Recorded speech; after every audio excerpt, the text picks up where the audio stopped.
குரு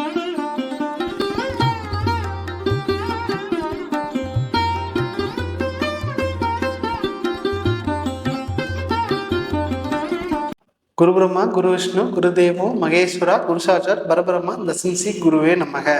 துளாராசி அன்பர்களுக்கு அன்பு வணக்கம். நான் உங்கள் தரணிதாசன். துளாராசிக்கு குரு பகவான் வக்கர பயிற்சியாக போறாரு. அதை பற்றி இந்த வீடியோவில் விரிவாக காண போகிறோம். அது எப்படி அப்படின்னு கேட்டிங்கன்னா, உங்களுக்கு குரு பகவான் பின்னோக்கி நகரும் போது தான் வக்ரம் ஆகுது அப்படின்னு நம்ம சொல்ல போகிறோம்.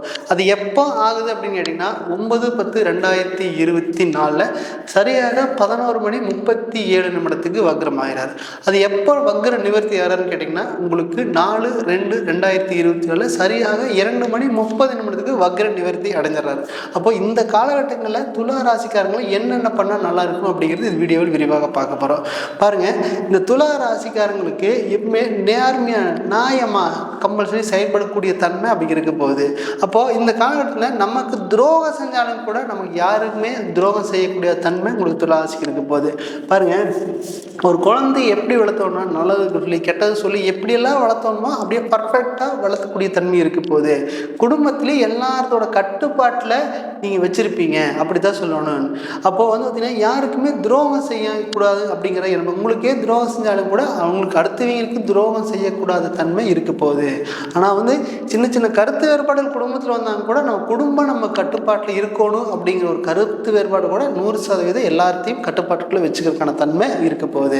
அது மட்டும் இல்லாமல் இந்த குரு பகவான் உங்களுக்கு 8ஆம் இடத்துல உங்களுக்கு வக்ரமாகிறாரு. அந்த வக்ரமாகி 7ஆம் இடத்துக்கு வரப்போகிறாரு.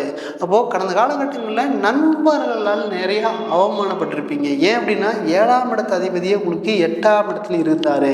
அப்போ குரு பகவான் 7 நிற்கும் போது தான் நீங்கள் நிறைய காசு பணத்தான் நண்பர்களுக்காக கொடுத்துருப்பீங்க. அந்த நண்பர்கள் யாருமே உங்களுக்கு திருப்பி கொடுக்குறதுக்கான தன்மை இல்லை. இப்போ யாருகிட்ட எல்லாம் நீதியாக நேர்மையாக நியாயமாக செயல்படும் நினைச்சிங்களோ அந்த இடத்துல அவங்க உங்களுக்காக நிறையா கஷ்டப்பட்டிருப்பாங்க. ஏன் அப்படின்னு கேட்டிங்கன்னா, அந்தளவுக்கு அவங்க கஷ்டப்பட்டு நீங்கள் உழைச்சாலும் கூட அவங்ககிட்ட ஒரு நல்ல பேர் அப்படிங்கிறது உங்களுக்கு கிடைக்கிறதுக்கான தன்மை மிக கம்மியாக இருக்குது. பாருங்க, 10 பேர் இருக்கிறீங்க, அந்த இடத்துல ஒரு வேலை செய்கிறீங்க. அப்போ அந்த 10 பேர் செஞ்ச வேலை கரெக்டுன்னு சொல்லுவாங்க, ஆனால் நீங்கள் செய்கிற வேலை தப்புன்னு சொல்லுவாங்க.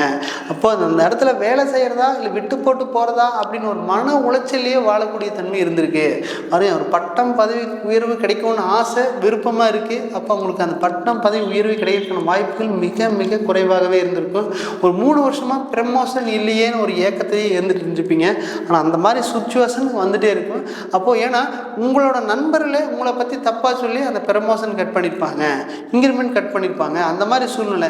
ஏன்னா இப்போ நேர்மையாக செயல்படணும் பார்த்தீங்களா. அப்போ அந்த நண்பர்களால் நிறைய ஏமாற்றத்தை சந்திக்கக்கூடிய காலகட்டமாக கடந்த காலத்தில் சந்திச்சிருப்பீங்க.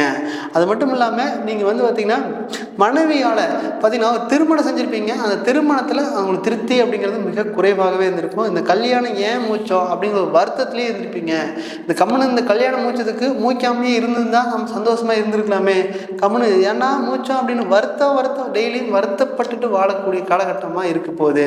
அப்போது இந்த திருமணம் ஆயிடுச்சு, எப்படியாவது நான் சேர்ந்து வாழ நினைக்கிறேன். ஆனால் ஒரு சின்ன சண்டையில் ஒரு பெரிய சண்டையாக பிரிஞ்சு போயிட்டாங்க. அது எப்படியாவது பேசுறது, எப்போ பேசுறது அப்படின்னு தெரியனாலும் கூட இந்த காலகட்டம் உகந்த காலகட்டமாக இருக்க போகுது. வாழ்க்கையில் ஒரு போராட்டத்தை மட்டுமே சந்திக்கக்கூடிய ராசி அப்படின்னா உங்களுக்கு துலா ராசி தான் இருக்குங்க. ஒவ்வொரு நாளும் அடிமேல் அடி இடிமேல் இடி பட்டகடியே பட்ட புண்ணிலே படும் அப்படின்னு சொல்கிற மாதிரி தான் அந்த மாதிரி தான் நீங்கள் சூழ்நிலையில் உங்கள் வாழ்க்கையில் தினம் தினம் அனுபவிச்சு கொண்டே இருக்கிறீங்க. ஒரு பக்கம் பார்த்திங்கன்னா 6ஆம் இடத்துல உங்களுக்கு ராகுபாடு இருந்தாலும் கூட கண்ணுக்கு தெரியாத கடன், எப்படித்தான் கடன் பெருசாச்சுன்னே தெரில. வாழ்க்கையில் இந்த கடன் எதுக்கு வாங்கன்னே தெரில, அந்த மாதிரியெல்லாம் போயிட்டுருக்குது. இந்த கடன் எப்போ கட்டுறது அப்படிங்கிற ஒரு வரிசையில் ஒரு ஏக்கத்திலே இருந்திருப்பீங்க. அந்த கடன் கட்டுவோமா இல்லை காட்டில் வித்து தான் குட்டுவோமாங்கிற சூழ்நிலைக்கு தள்ளப்பட்டிருப்பீங்க. ஏன் அப்படின்னா அந்த மாதிரி சூழ்நிலை கண்ணுக்கு தெரியாத கடன் பெருசாகிட்டே இருந்திருக்கு. வட்டிக்கு மேலே கட்டி தகுதிக்கு மீறின சின்ன கடன் பெருசாயிடுச்சு. வட்டிக்கு மேலே வட்டி வட்ட வேண்டிய சூழ்நிலைக்கு தள்ளப்பட்டுட்டுமே. நம்ம என்னதான் பண்ணுறதுன்னு ஒரு மன வருத்தத்தில் இருந்தாலும் கூட பார்த்தீங்கன்னா ஒரு தொழிலில் ஒரு இடமாற்றம் வேணும்னு நினைக்கிறீங்க, வேலையில் ஒரு இடமாற்றம் வேணும்னு நினைக்கிறீங்க, வேலையில் ஒரு பதவி உயர்வு வேணும்னு நினைக்கிறீங்க. நம்ம 4 பேர் இடத்துல நம்ம நல்ல கௌரவமாக வாழ்ந்தாச்சு பாதிச்சு அந்த பேர் திரும்ப வருமா அப்படின்னு ஒரு கேட்டோம்னா வரக்கூடிய காலகட்டங்களில் 100% நிச்சயமாக எங்கே உங்கள் பேரெல்லாம் உங்களுக்கு டிஃபர் ஆச்சோ அந்த இடத்துல ஒரு கௌரவமாக அவங்களே கூப்பிட்டு பட்டம் பதவி உயர்வு கூட இருக்கிற சந்தர்ப்ப சூழ்நிலை உருவாகும். அதை நல்லபடியாக பயன்படுத்திங்க. பாருங்கள், ஒரு குழந்தை இல்லைன்னு ஒரு சின்ன பிரச்சனை அது பெரிய பிரச்சனையை கொண்டு போய் கணவன் மணி கருத்து வேறாடாகி வெளியே வந்துட்டீங்க. தேவையில்லாத ஒரு நபர் உள்ளனால குடும்பத்தில் ஒரு நிம்மதியான சூழ்நிலையே இல்லை. அது எப்போ தான் முடியுமோ அப்படிங்கிற சூழ்நிலையெல்லாம் உருவாகும். பாருங்கள், உங்களுக்கு 6ஆம் இடத்துல ராகுவோடு இருந்தாலும் கூட குரு பகவான் 8ஆம் இடத்துல இருந்து 7ஆம் இடத்தை நோக்கி வராரு. அப்போ நண்பர்கள் மூலியமாக ஒரு நல்ல விஷயம் நடக்க போகுதுன்னு தான் சொல்லணும். அது மட்டும் இல்லாமல் உங்களுக்கு குரு பகவான் வக்கரமாக 4ஆம் இடத்தையும் பார்க்குறாரு. அம்மா கம்பல்சரி உங்களுக்கு சப்போர்ட் பண்ணுறதுக்கான காலகட்டமாக இருக்க போகுது. அது மட்டும் இல்லாமல் எதாக இருந்தாலும் இடம் வாங்கியிருப்பீங்க பார்த்தீங்களா, அந்த இடத்துல ஒரு இன்வெஸ்ட் பண்ணீங்க அப்படின்னா 100% அந்த இடத்துல உங்களுக்கு மேலும் மேலும் வளர்ச்சியை கொடுக்கக்கூடிய காலகட்டமாக வரக்கூடிய காலகட்டம் அமையும். பார்த்தீங்கன்னா இதுவரைக்கும் ஒரு இடம் வாங்கி அந்த இடத்துல இன்வெஸ்ட் பண்ணியிருப்பீங்க. உங்களோட சொத்து மதிப்பு பூராத்தையும் கொண்டு அந்த இடத்துல இன்வெஸ்ட் பண்ணியிருப்பீங்க. அந்த இடம் அப்படிங்கிற 100% உங்களுக்கு சப்போர்ட் பண்ணுறதுக்கான வாய்ப்பு குறைவாக இருந்திருக்கும்.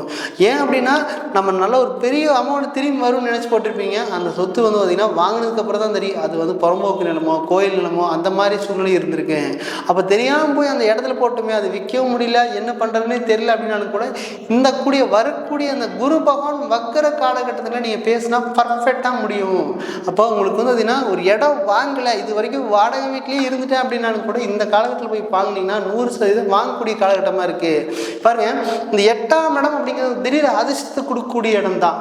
அப்போது அந்த இடத்துல உங்களுக்கு 6ஆம் இடத்து அதிபதி 8ல் போனா கம்பல்சரி கடன் கம்மியாக இருக்கக்கூடிய காலகட்டமாக அமையும். அது மட்டும் இல்லாமல் உங்களுக்கு 7ஆம் அதிபதி அப்படிங்கிறது உங்களுக்கு செவ்வாய் பகவான் தான். அந்த அதிபதி இப்போ 9ஆம் இடத்துல இருக்கும்போது அது மிக சிறப்பான அமைப்பு. அப்போ உங்களுக்கு 7ஆம் இடத்த குரு பகவான் நாங்கள் நோக்கி வரும்போது தான் உங்களுக்கு கணவன் மனைவிக்குள்ள நிறையா கருத்து வேறுபாடுகள் வரக்கூடிய காலகட்டமாக கடந்த காலகட்டத்தில் இருந்திருக்கு. இந்த காலகட்டங்களில் சுமூகமான பேசுனீங்கன்னா சேர்ந்து வாழக்கூடிய காலகட்டமாக நிச்சயமாக சேர்ந்து வாழுவீங்க. அது மட்டும் இல்லாமல் உங்களை விட வயது சின்னவங்களுக்கெல்லாம் கல்யாணம் ஆகிறதுக்கான சந்தர்ப்பம் இருக்குது. ஆனால் பாருங்கள், உங்களுக்கு கல்யாணம் ஆகவங்கள ஏக்கத்துலேயும் இருப்பீங்க. அப்போ அது மட்டும் இல்லாமல் குரு பகவான் உங்கள் குடும்பஸ்தானத்தை பார்க்குறாரு. அப்போ உங்கள் குடும்பத்திலேயோ 100% கம்பல்சரி சுப நிகழ்ச்சியை நடக்கக்கூடிய காலகட்டமாக இந்த 118 நாட்களுக்கு இருக்க போகுது. பாருங்கள், ஒரு கிரகம் வக்கரமானதான் சுப பலன் கிடைக்க போகுது. அது உங்களுக்கு 8ஆம் இடத்துலேருந்து வக்கரமாக இருந்தால் திடீர் அதிர்ஷ்டம் கம்பல்சரி கிடைக்கும். அதுவும் இல்லாமல் குடும்பத்தில் சுப நிகழ்ச்சியில் நிச்சயமாக நடந்தே தீரும் காலகட்டமாக இருக்க போகுது. அதை நல்லபடியாக பயன்படுத்திக்கங்க. பாருங்க, வெளிநாட்டில் வேலைக்கு போகணுங்கிற எண்ணம் இருந்தாலும் கூட அது எப்போ போகிறதுன்னு தெரியலன்னா கூட இந்த காலகட்டத்தில் முயற்சி பண்ணினா கம்பல்சரி போகக்கூடிய காலகட்டமாக இருக்குது. ஏன்னா அங்கே கேது பகவான் 12ஆம் இடத்துல இருந்தாலும் கூட குரு பகவான் அங்கே பார்க்குறாரு பார்த்தீங்களா, அந்த குரு பகவான் அங்கே பார்க்கும்போது தான் அங்கே ஒரு வேகத்தை கொடுக்க போகுது. அப்போ கம்பல்சரி அது வெளிநாட்டில் ஒரு பயணம் பண்ணுறதுக்கான சந்தர்ப்ப சூழ்நிலை இருக்க போகுது. அப்போ உங்கள் குடும்பத்தில் இடமாற்றம், தொழில் முன்னேற்றம், தொழில் மாற்றம் கம்பல்சரி நடக்கக்கூடிய காலகட்டமாக இருக்குது. வெளிநாட்டு வேலை, வெளிநாட்டில் பயணம் பண்ணக்கூடிய காலகட்டமாக இருக்க போகுது. இது எல்லாமே பார்த்திங்கன்னா 100% இந்த குரு பகவான் வக்கர பயிற்சியில் வாரி வழங்கக்கூடிய தன்மை இருக்குது. அதை நீங்கள் ஏற்றுட்டா மட்டும் போதும். அது எப்படி ஏற்றுக்கிறது அப்படின்னு கேட்டிங்கன்னா, உங்களுக்கு கம்பல்சரி குரு பகவான் ஆலங்குடி குரு பகவான் வழிபாடு மிக சிறந்த காலகட்டமாக இருக்குது. அப்போ குடும்பத்தோடு போய் வழிபட்டு வர்றது மிக சிறப்பான காலகட்டமாக இருக்குது. அது மட்டும் இல்லாமல் அந்த குரு பகவான் அப்படிங்கிறது உங்களுக்கு வியாழக்கிழமை அப்படிங்கிறது குரு பகவான் ஓரையிலே போய் வழிபடுறது மிக சிறந்த காலகட்டமாக இருக்க போகுது. இது எல்லாமே பார்த்திங்கன்னா இந்த குறுகிய காலகட்டம் 118 நாட்களுக்கு இருக்குது. அது எல்லாம் நல்லபடியாக பயன்படுத்திட்டீங்கன்னா மட்டும் போது அடுத்த லெவலுக்கு ஈஸியாக போயிடலாம். பாருங்கள், உங்களுக்கு பண பரிமாற்றம் அப்படிங்கிறது பார்த்திங்கன்னா நீங்கள் கொஞ்சம் சற்று கவனமாக தான் இருக்கணும். ஏன்னா அங்கே வக்ரமாகும் போது தான் அங்கே ஒரு பிரச்சனை கொடுப்பாரு. நீங்கள் சொல்ல காப்பாற்ற முடியாத சூழ்நிலைக்கு தள்ளப்பட்டுருவீங்க. கொடுத்த பணம் வராது. அப்போ வாங்கின பணம் கொடுக்க முடியாமல் போயிடும். அப்போ கடன் அப்படிங்கிறது கண்ணுக்கு தெரியாமல் பெருசாக இருக்கான காத்து கொண்டே இருக்குது. அப்போ இந்த காலகட்டத்தில் கடன் வாங்கக்கூடாதுக்கான வாய்ப்பு மிக அதிகமாக வந்தாலும் கூட குறைவாகவே வாங்குறது, இல்லாட்டி வாங்காமல் விடுறது மிக சிறந்த அமைப்பாக இருக்க போகுது. இது நல்லபடியாக கவனமாக இந்த வருஷம் செயல்படுறது. இந்த 118 நாட்கள் சுப நிகழ்ச்சிகள் நடக்கிறதுக்கான சந்தர்ப்பம் மிக அதிகம். நீங்கள் கடன் விஷயத்தில், உங்களுக்கு வாக்கு விஷயத்துலையோ அல்லது வண்டி வாகனத்து விஷயத்தில் நீங்கள் 2 மணி நேரம் ட்ராவல் பண்ணாமல் இருக்கிறது மிக சிறப்பான அமைப்பு.